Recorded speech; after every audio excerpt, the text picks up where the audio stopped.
¿Por qué la literatura es siempre peligrosa y venenosa para filósofos y moralistas de todos los tiempos? La literatura siempre contiene sustancias venenosas. Es un discurso cuyos materiales resultan con frecuencia tóxicos para personas singularmente comprometidas, ideologías ansiosas de lo políticamente correcto, grupos minoritarios pero con pretensiones imperialistas y siempre adolescentes de hiperaislamiento gremial. Estos grupos desarrollarían su actividad gregaria más cómodamente si la presencia formal y material de la literatura fuera otra muy diferente de la efectivamente existente en el canon occidental. Expresión redundante donde las haya, ya que es el único canon que hay. Hablar de canon literario es hablar de canon literario occidental. Hasta el momento presente, el americocentrismo de la posmodernidad contemporánea solo nos ha proporcionado psicologismo, retórica e ideología.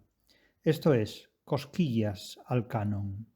Vanas pretensiones por elaborar, merced a la industria editorial y universitaria de los Estados Unidos, un antídoto contra ese canon literario. Resultado de esa industria editorial anglosajona es Harold Bloom, con sus escritos sobre el canon occidental, el cual, en sus manos, se reduce al canon literario anglosajón. Pocos libros, tan ignorantes de la literatura en general y muy en particular de la literatura española e hispanoamericana, se han escrito y publicado en el mundo como ese titulado El Canon Occidental, 1994. Por este camino, la academia, como institución universitaria, solo puede convertirse y comportarse como una academia de corte y confección, que diría bueno.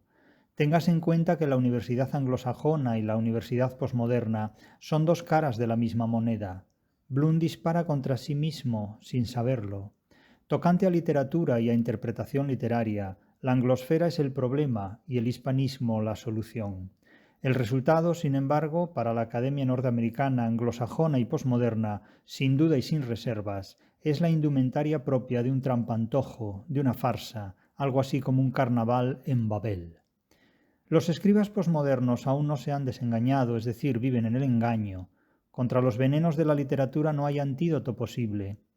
La historia de la crítica y de la teoría de la literatura, desde el dogmatismo luminoso de Platón hasta la miseria imperial de la posmodernidad contemporánea, ha sido la historia de la búsqueda de varios antídotos, analgésicos y purgantes, para hacer asequible, digestiva, controlable, habitualmente socapa de explicación y doctrina, ante diferentes gremios sociales e instituciones humanas, la formalización y materialización que la literatura hace del mundo interpretado en que vivimos. Un mundo que pretenda organizarse desde los presupuestos ideológicos de lo políticamente correcto está en perfectas condiciones de considerar a la literatura como una de las formas sustancialmente más venenosas con las que una sociedad humana pueda entrar en contacto. Toda institución social, política, académica incluso, organizada conforme a objetivos exclusivamente morales, no estará nunca en condiciones de digerir ni la realidad de la literatura, de ninguna literatura, ni la verdad de la vida real. Semejante ingestión será imposible y tendrá efectos comparables a los de un tósigo de consecuencias irreversibles. La literatura, al igual que su interpretación racional, es decir, crítica, dialéctica y científica, es incompatible con el dogmatismo moral. Sin embargo, ningún moralismo, por muy poderoso y muy correcto que políticamente se manifieste o se imponga, ha podido jamás convertirse en un antídoto definitivo frente a los múltiples e infinitos venenos de la literatura. Platón fue uno de los primeros autores en condenar, en nombre incluso de la razón, el discurso literario, al negar en el ejercicio de la poética toda forma posible de inteligencia. La Iglesia cristiana, cuyas necesidades imperiales la llevaron siempre a ocuparse muy materialmente de todas las cosas mundanas, se unió bien pronto a aquella parte de la actividad literaria que le fue completamente imposible derogar, el teatro. Los feminismos contemporáneos, ante la imposibilidad de travestir a Shakespeare o a Cervantes, niegan la legitimidad de estos autores en un supuesto canon occidental, en realidad, lo subrayo de nuevo, el único canon efectivamente existente, promulgando una suerte de nihilismo mágico, en virtud del cual fuera posible borrar de un plumazo al orondo Falstaff, al omnipresente Quijote o al mismísimo canon occidental, auténtica coiné de la literatura universal, diga lo que quiera el americocentrismo posmoderno. Y como todo tóxico, las toxinas de la literatura acaban por envenenar sin reservas y sin remedio a todos los moralismos. La literatura es, por su propia naturaleza, un discurso provocativo, heterodoxo, comprometido, desafiante. La literatura es un veneno que carece de antídoto. Platón no pudo contrarrestarla. Su República es un libro, y muy literario, por cierto, que a pesar de su excelente geometría filosófica no eclipsa otras obras literarias a él contemporáneas. Los santos padres de la Iglesia católica, apostólica y romana alcanzaron la cima de su impotencia en sus pretensiones de domeñar los contenidos de la literatura. La poética clásica, de fraudulenta atribución aristotélica, pretendió a su vez controlar la totalidad de las formas literarias desde la imposición preceptiva de determinados conceptos decorosos, estilísticos, unívocos, unitarios, retóricos. Semejante falacia no soportó la experiencia crítica de la Ilustración y el Romanticismo europeos. Finalmente, nuestro tiempo nos deleita con un mensaje de salvación posmoderna, en el que las ideologías y los psicologismos de una teología de la literatura tratan de reemplazar los conocimientos críticos y científicos de una teoría de la literatura, a la vez que pretenden hacernos creer que si practicamos determinadas interpretaciones de lo supuestamente literario, interpretaciones solidarias, humanistas, sexuales, étnicas o racistas, seremos buenos y nos iremos a algún cielo benefactor, mientras que, si no lo hacemos, seremos metodológicamente artífices de lecturas equivocadas, es decir, malos lectores, y éticamente insolidarios, es decir, malas personas. Buena parte de las gentes que se dedican contemporáneamente a practicar lo que se denomina teoría de la literatura se sirven en realidad de la psicología panfilista, de la tropología de la liberación y del idealismo metafísico para difundir una suerte de antídoto o analgésico capaz de contrarrestar aquella semántica literaria que su ideología no les permite digerir.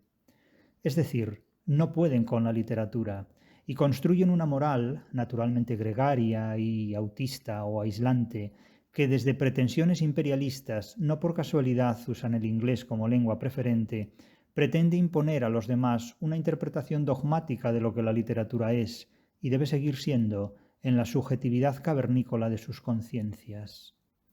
Actúan como si la literatura no fuera ni pudiera ser una realidad ontológica diferente de la que ellos necesitan imponer para justificar y hacer posible el mundo ideal y absurdo por irracional en el que creen vivir.